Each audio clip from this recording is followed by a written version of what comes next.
Conhecendo a palavra para sermos transformados pelo poder de Deus. E hoje lendo em Atos, no capítulo de número 10, o versículo 44 a 48. Então Pedro falava estas coisas quando caiu o Espírito Santo sobre todos os que ouviam a palavra.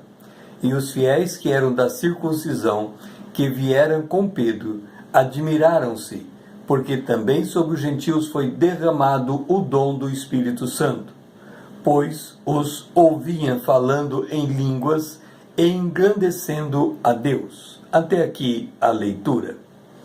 Pedro se dirigira à casa de Cornélio para anunciar a palavra de Deus. Cornélio recebera de Deus a incumbência de chamar Pedro. Esse recado fora dado a Cornélio por meio de um anjo de Deus em visão. Pedro também recebera uma visão da parte de Deus, orientado para ir à casa de Cornélio.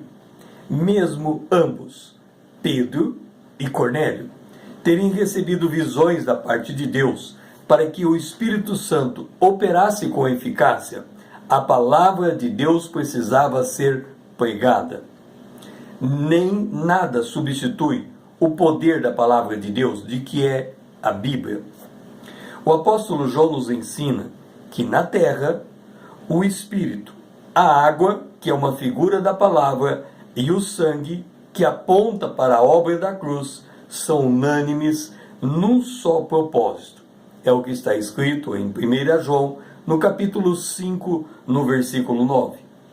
Antes do Espírito Santo ser derramado sobre os gentios, sobre a família de Cornélio, Cornélio ouviu a palavra de Deus. Está em Atos, no capítulo de número 10, o versículo 39 e 40. Pedro, pregando a palavra a Cornélio e a toda a sua casa, ele disse: "E nós somos testemunhas de tudo que ele fez na terra dos judeus e em Jerusalém."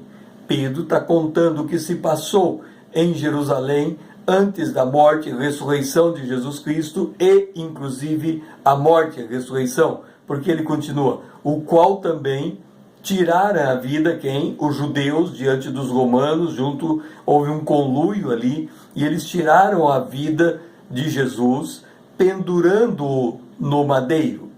A este que foi pendurado no madeiro, Deus ressuscitou no terceiro dia." E aí, ao Pedro estar falando acerca de Jesus, o Espírito Santo desceu sobre os gentios. Foi à luz da revelação da cruz que veio o Espírito Santo sobre a casa de Cornélio. E qual é o significado deste derramamento do Espírito Santo? Deixemos Paulo responder. Em um só Espírito, observe bem, em um só Espírito, todos nós fomos batizados em um corpo, quer judeus, quer gregos, quer escravos, quer livres, e a todos nós foi dado de beber de um mesmo Espírito. Nós temos aqui o Pai, o Filho, o amor de Deus fluindo do Pai ao Filho e do Filho ao Pai, e agora esse amor sendo derramado em nós, e Paulo nos diz que a todos nós foi dado de beber de um mesmo Espírito. Como podemos explicar esta realidade espiritual? Em Efésios capítulo 5, 23, ficamos sabendo que Cristo é o cabeça da igreja.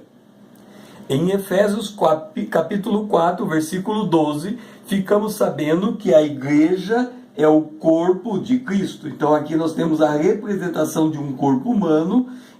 Esta parte do corpo abaixo da cabeça é chamado corpo de Cristo, porque a cabeça é chamada de Cristo. Cristo é o cabeça deste corpo.